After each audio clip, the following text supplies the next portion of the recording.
Hi there. This is a series of 3 mini lectures to give you a brief overview of Japan's monetary policies in the past 30 years, with a focus on the recent 10 years of quantitative and qualitative monetary easing. In this video, we are going to cover the first part, the overview of Japan's monetary policies before 2013. So I'm going to talk about the beginning of the lost decade, zero interest rate policy, quantitative easing policy, and what they did during the great financial crisis, and finally, the comprehensive monetary easing. So first, what happened to Japan before the 1990s and what caused the lost decades? Well, during the 1980s, especially the early 1980s, Japan was actually in a boom market. The economy was doing well. The economic growth was called a miracle during that time, with an average of 4% of the economic growth rates during 1980s. And there was low unemployment rate and high inflation. It seems like everything was doing well during that time. However, everything has a turning point. And the turning point for Japan was the Plaza Accord in 1985. So, what is that? Well, in early 1980s, Federal Reserve, which is the US central bank, had a series of tight monetary policy. Those policies pushed up the long-term interest rate in the US, and the US dollars appreciated a lot. The strong US dollar is not actually a very good thing for the American industry. It caused a lot of the difficulties. So think about that. If a company and the US dollar is stronger when you export your goods to other countries, nobody wanted to buy your products because it's too expensive, right? So those companies were not that happy, and they asked the US government to protect for their business. And after a series of the conversations, the US government finally began the negotiations with other 4 countries, which led to the Plaza Accord. The 4 countries included France, West Germany at that time, Japan, and the UK. The goal of the Plaza Accord was to depreciate the US dollar in relation to other currencies, including Japanese yen. So what's the result for this Plaza Accord? US dollars, of course, depreciated. However, for the other currencies, like Japanese yen, there was a sharp appreciation. Well, that was not a good thing for yen because Japan also had a lot of exports. And again, if you are in a company and then you have overseas products and nobody wanted to buy your products because it was too expensive for them, well, it seems like the US government shifted their problems to other countries. So Japan had a recession because of the sharp appreciation of the yen. And then, during the recession, what the central bank will typically do is to cut the interest rates. We call them monetary easing. So the Bank of Japan started to cut interest rates. And what happened after this is there was a lot of the easy money on the market, right?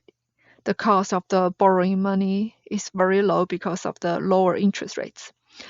The banks had more money and the loans become easier for people to obtain because of the lower rates.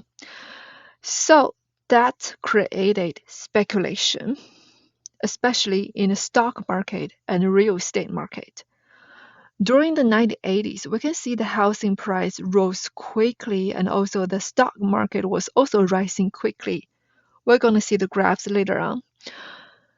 And then another potential concern is that the banks started to issue risky loans because if the interest rates were too low, it's hard for the banks to generate revenue as the major part of the revenue of the banks come from the interest rate payments.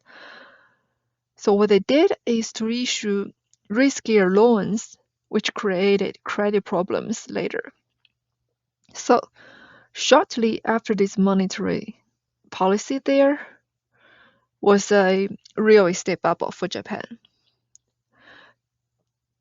The central bank clearly found this bubble because the housing price was going up too high and too quickly, and also the stock market. So the central bank clearly found this bubble and they needed to do something to counter for the bubble. What Bank of Japan did is to suddenly change from monetary easing to monetary tightening in 1989 to deal with the bubble. They raised their policy rates or short-term interest rates several times during that time. And they also introduced a real estate tax to hope to discourage the real estate transactions. As a result, the bubble quickly collapsed. However, this sudden change of policies also created banking sector problems. There were a lot of large non-performing loans on the market. Well, non-performing loans means that it's very likely that the borrowers cannot pay back their loans. Because the collapse of the bubble was all of a sudden and the economy was not doing well because of the banking problems, the central bank started another series of monetary easing policies starting from 1991. However, the rate cuts was not enough. In 1994, Japan fell into deflation. Well, there are many reasons behind this. One of the reasons may be that the government had a very slow response to the collapse of the bubble. And also Japan by then, the slow response to the collapse of the bubble was that during the bubble time, they didn't react quickly. But until 1989, they suddenly changed their monetary policy. So that means a slow response. And also Japan by then was the second largest economy. So it was constantly bashed by other countries like the US, and they had a trade war during that time. Also, the Bank of Japan was not independent at that time. They cannot have their independent monetary policies. So those monetary policies here were actually determined by the Japanese government, which may not be the most efficient ones. So 3 reasons behind this deflation. First, the government had a very slow response, so the economy was not that quick to bounce back. And the second, Japan was the second largest economy, so it had a lot of the competitors from other countries. The third one is the independent Bank of Japan, or independent central bank in Japan. So 1991 marked the start of the lost decade. And since then, Japan was always in a deflation until in recent years when the inflation finally bounced back because of some of the external shocks. So this is a high-level summary of what happened in Japan during 1980s and why there was a lost decade. Then we're going to see some of the charts. The figure 1 here shows the housing prices for Japan. This one. It started from 1970. We can see that around 1991, it reaches the peak and is rising super quickly. So it is clear a real estate bubble there because you can see that the housing price was almost 5 times in 1991 than the 1970s level.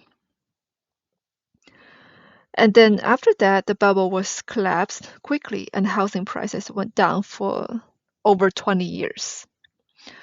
And the figure 2 shows the stock market. From 1970, there was a rapid growth, especially during 1980s, right? And then suddenly collapsed. And it never reaches this level until recent years. And then for the inflation rate, in early 1980s, it was really high. It's like 8% by then.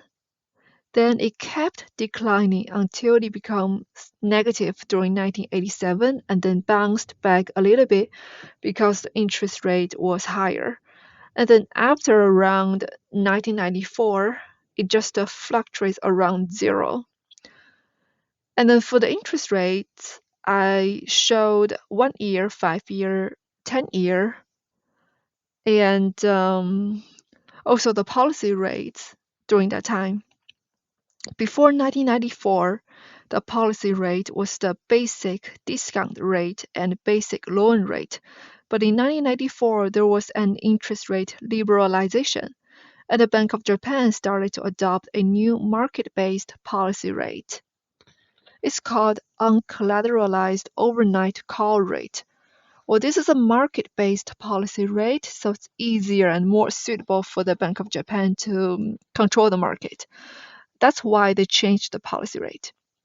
And the Bank of Japan, as I said, it was not independent in 1980s, but it finally achieved monetary policy independence in 1998, just right after the 1997 Asian financial crisis, which is a widespread financial crisis involving Japan. And then zero interest rate policy. This is the first monetary policy that's conducted just right after the Bank of Japan became independent in 1998. Let me talk a little bit about the background. In 1998, Russia had a debt crisis because the government cannot pay back its debt. At the same time, a famous US hedge fund called Long-Term Capital Management collapsed. Well, this hedge fund was founded by one of the famous Nobel Prize winners in economics, and it was highly leveraged. This hedge fund was initially very successful with average annual returns of around 30%. That was pretty high. But because of the Asian financial crisis and the Russian debt crisis in 1998, it quickly lost almost everything in just 4 months. This triggered many other failures of other institutions. Because of those negative news in other countries, and Japanese yen was viewed as a safe haven currency, there was rapid demand for Japanese yen. Also, Japan experienced a sharp increase in their Japanese government bond yields. We can see the two arrows here. The first one is a sharp appreciation of Japanese yen, and this is a sharp increase of the interest rates. And their 10-year yields rocketed for 3 times in just several months. So, in order to counter the government bond yield rise and the currency appreciation, the Bank of Japan started to implement zero interest rate policy on February 1999. And Bank of Japan promised to continue the easy stance of the monetary policy until the deflation was abated. So what's the impact? By late 1999, the real GDP growth became solidly positive, which is a good sign. However, the deflation was still there. The interest rate was still fluctuating around zero. This policy didn't change pretty much anything for the inflation, actually. Let's look at the chart. This is the inflation rate from 1999 to 2006. We can see that from 1999 to 2000, the inflation rate kept below 0%. But their goal was to abate the deflationary concerns. And before the inflation rate bounced back, the Bank of Japan stopped this zero interest rate policy in 2000. And then they raised the policy rate to 25 bips because they think they had achieved a robust economic recovery. Well, many people think this is a premature termination, and it was widely criticized at that time. Right after they dropped the zero interest rate policy, the long-term interest rates fell substantially, and then the inflation rate remained to be negative. And what's worse, we had a tech bubble. The economy fell back into recession because of the collapse of the tech bubble. And to save the economy from tech bubble, Japan started another policy called quantitative easing policy. This is a new framework and is known to have a set of unconventional policies. The definition of unconventional policy is a policy that uses tools other than changing the policy interest rates. The tools may include forward guidance, asset purchases, and negative interest rates. And then let's look at the framework. First, Bank of Japan changed the operating target from the policy rate, which is uncollateralized overnight call rate, to the outstanding current account balances. Well, that is, they changed the interest rate target to a quantity target. So that's why it is called quantitative easing policy. Pay attention here is that this current account is not another current account related to the entire country. The current account balance here is the account held by commercial banks at the central bank. For example, think about yourself. When you have money and you want to deposit your money in a bank, you go to your local bank and then open a checking account and save your money there, right? It's the same thing for the commercial bank. They have extra money and they want to save their money for future use, so they go to the central bank and open an account and save their money there. So this is called a current account balance held by commercial banks at the central bank. And this is what we are talking about here. We have another current account which is related to the entire country. A country's current account is related to exports and imports and international transfers. We're not talking about that, right? We're talking about the first one. So don't be confused about the different current accounts. Second framework, they wanted to keep the inflation rate stable at 0% or increase year over year. Third, they increased amount of the purchases of long-term government bonds. Why do they do that? Well, when the central bank purchases the Japanese government bonds from other banks, for example, commercial banks, they send money to the market. And those other banks will have more money to issue loans to other customers. The Bank of Japan can provide liquidity in this way. We can see in Figure 1, this is the Bank of Japan's current account balance. The amount kept increasing and became stable in 2004 because it was designed to be stable after 2004. They maintain the same level after this. That means that the Bank of Japan purchased a lot of the government bonds and to inject tremendous liquidity to the market. The policy rate declined to almost zero to further stimulate the economy during the QE period. And for the impact, the core CPI growth, or we can say the core inflation rate, turned positive since November 2005. Look at the figure 2 here. And in March 2006, Bank of Japan thought, okay, the year-on-year growth on the core inflation was expected to be positive and stayed there. So they thought the job of the quantitative easing policy has been done.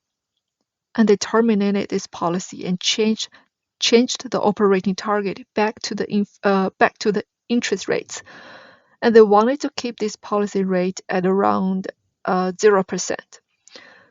So this is the entire history of the quantitative easing policy. And then let's talk about Great Financial Crisis, which is an external factor for Japan. So first of all, what is this Great Financial Crisis? It's a For a very high-level summary, it's a global economic downturn triggered by the collapse of the housing market in the U.S. Well, there were a lot of the subprime mortgages in the U.S. at the time, and it just collapsed all of a sudden. And this led to a lot of the bank failures like Lehman Brothers and the Bear Stearns, and then job losses and recessions worldwide. So for Japan, they just did this quantitative easing policy, right? And then they terminated this policy and then started to increase the policy rates back to 0.5%. And then they have great financial crisis there. So Japan also took many measures to deal with the crisis. For example, they reduced the policy interest rate from 0.5% to 0.1%, just right after they lifted this rate for a short period of time. They reduced the policy rate once again, as in the QE period. After they terminated the quantitative easing policy, they started to raise interest rate back to 0.5% level, as I said before. And then before that, it was 0% during the QE period. And then now they dropped the rate again back to close to 0% because of the financial crisis. And they launched several lending facilities to make it easier for institutions to borrow money. And also, they increased the purchases of Japanese government bonds, just like what they did in the QE period. And what's more, they introduced the USD funds supplying operations. Wow, what's that?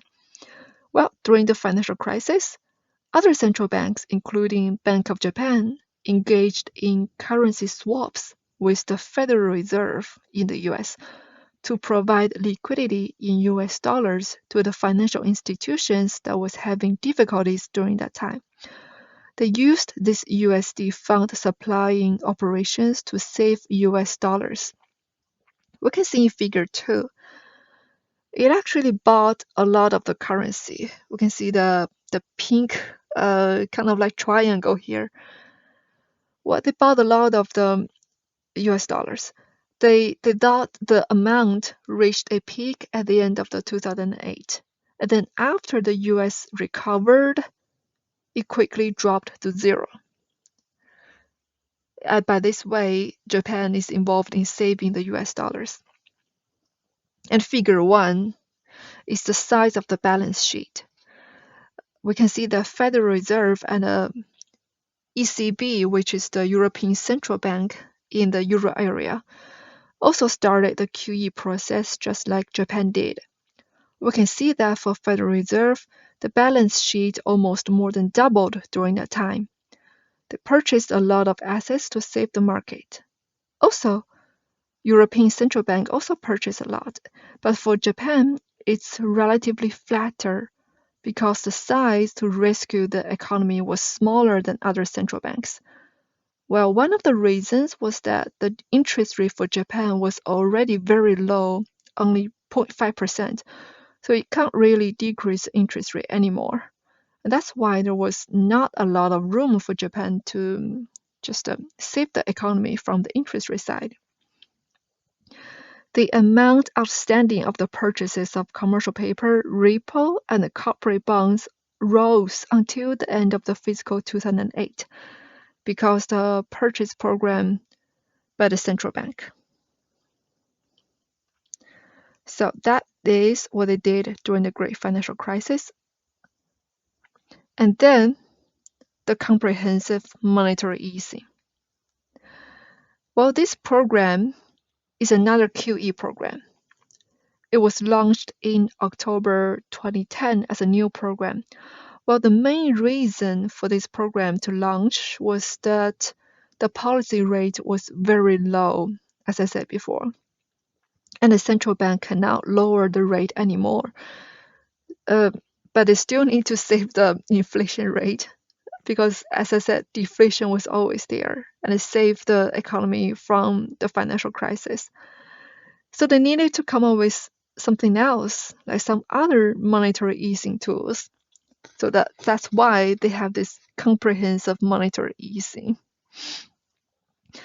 Well, the goal was to maintain the zero interest rate policy until price stability is in sight. Price stability means that the inflation rate is at a healthy level. They targeted the medium to long-term inflation rate within a positive range of 2% or lower, with the midpoint around 1%. Well, why did they choose a midpoint of 1%? Because there were a lot of arguments among the economists in Bank of Japan. So they chose the midpoint of 1% to make everyone happy. So for the framework, the uncollateralized overnight call rate was lowered further to a range of only 0 to 0.1%. As I said, during the financial crisis, it was lowered from 0.5% to 0.1%. And now, in order to make the inflation rate higher, they cut the rates even further to 0% and 0.1%. The most distinguished feature of this comprehensive monetary easing is the asset purchase program. The Bank of Japan continued to purchase Japanese government bonds with a remaining maturity of 1 or 2 years. Also, they purchased commercial papers, corporate bonds, ETFs, and Japan REITs. You can see here they included other riskier assets to purchase like ETFs and Japanese REITs in their portfolio to further provide liquidity to wider counterparties. So that's why it's called comprehensive monetary easing. Well, in this graph, we can see the scheduled maximum amount of the purchase. They planned to purchase starting from 35 trillion to over 100 trillion in 3 years. That's a very ambitious target to achieve. And the blue line is the actual amount of the increase. They planned to ramp up quickly until January 2013 and then remained stable since then. And then let's look at the impact. The amount of the Japanese government bonds rose by 60% in those 3 years because of the large amount of purchase. The short-term yields fell from 0.1% to only 5 bips in 2013 because of this large purchase as well. And the inflation rate remained negative or close to zero during this program. And there are several external shocks that interrupted the exchange rate and also their price stability target.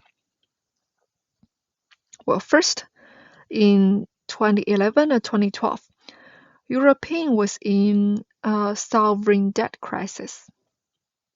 Unlikely. And also in 2011, there was a rating downgrade of the US government. And what's worse, on March 11th, 2011, there was a great East Japanese earthquake. Yeah, I still remember that day when everybody was talking about the earthquake. It was like 9.0 magnitude. It was huge and caused a lot of damages and deaths. Well, all of them triggered the appreciation of the yen because yen was a safe haven currency. Well, for the earthquake, there were many insurance companies that needed to cover the damage for this earthquake, and they needed to sell their assets to change them to Japanese yen to pay the cash for the stakeholders. And that's why the demand for Japanese yen rose quickly and the yen appreciated a lot. We can see in figure 2 here, that's the exchange rate. So for the summary, from the history of Japan's monetary policies from 1990 to 2013, we can see Japan was always struggling to raise their inflation rate and their economic growth. However, so far, the policies don't seem to be that effective. And that's why at the end of 2012, when Shinzo Abe became the prime minister, he said, Japan has been battling deflation for more than a decade. My plan, or Abenomics, is to put an end to that, first and foremost. Well, we'll talk about his plan and how he implemented it in the next video. So this is appendix. I put inflation and a 10-year Japanese bond yield from 1995 to 2012 with their monetary policies as in shaded area, and also the global financial crisis that I mentioned here. So you can take a look, and yeah, here this is the GDP growth rate, and then the exchange rate of US dollars and Japanese yen. So you can take a look and know the history of those key indicators. Okay, this is the end of the presentation. If you think it's helpful, please leave a comment here and then subscribe to my channel. And then you can find all the slides on my blog. It's called lazyeconer.com, and then choose the blog page. You will find the slides with the YouTube video there. All the data and the references are from public resources, so there's no copyright problems. So thank you, and see you next time.